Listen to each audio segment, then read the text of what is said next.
chapter 5 verse 33 English rin to. However, each one of you also must love his wife as he loved himself, and the wife must respect her husband. No, sa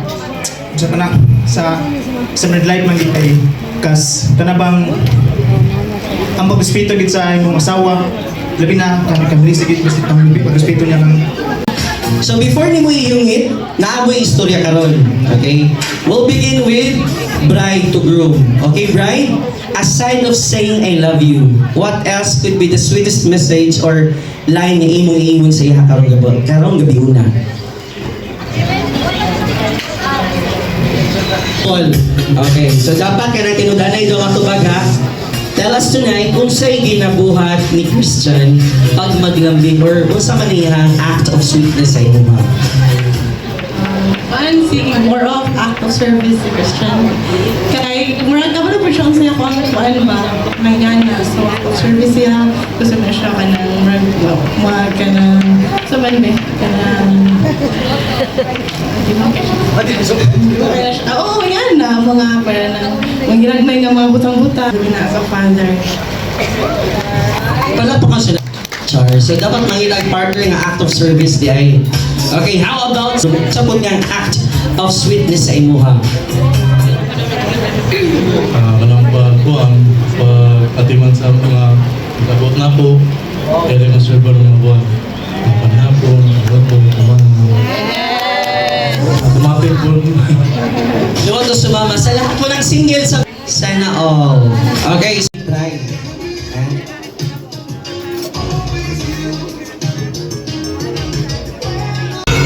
Okay, baka meron. Ayan, din na mo ba? Baka may habol ka dyan. Ay, kung ano kita, pag-inilingkod sila mga Louis Vuitton, diba? Ano ba yung romantic way, sir? Palakpakan naman natin siguro.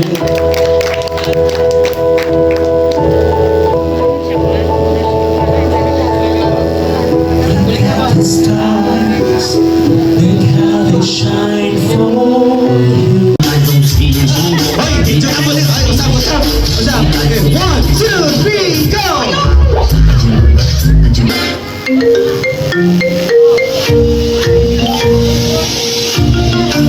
Sabeda, di ka na papagod.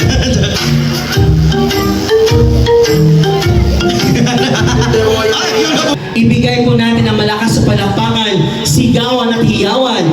At kung maaari, sabayan po natin ng sayaw. Ayan po. Ladies and gentlemen, I know everyone is happy to welcome the presence of the newlywed couple, Christian and Lassie!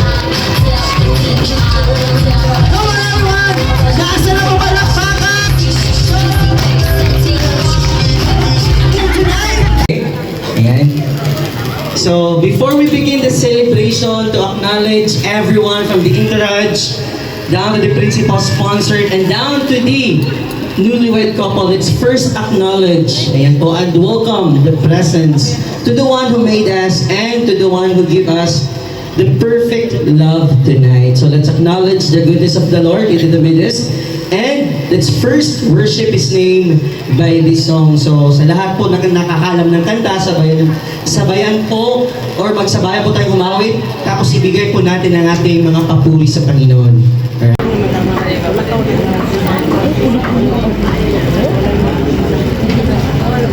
Requesting for the presence of everyone, wala si Moani sa center while having the untouched photo session at the newlywed couple. Ayan, stay lang sa mundira sa likod.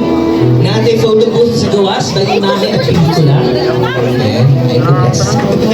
And especially kay gathering area.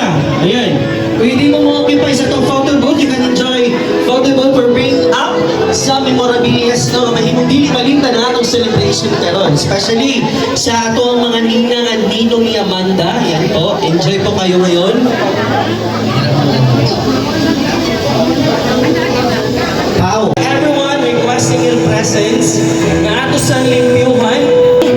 Mga ninang, yes. So while having the untouched photo of the couple, pwedeng i-enjoy ang atong mga sweet desserts. Yan, mga hindi na po magka-bulag-bulag at tumalingkuranan, no?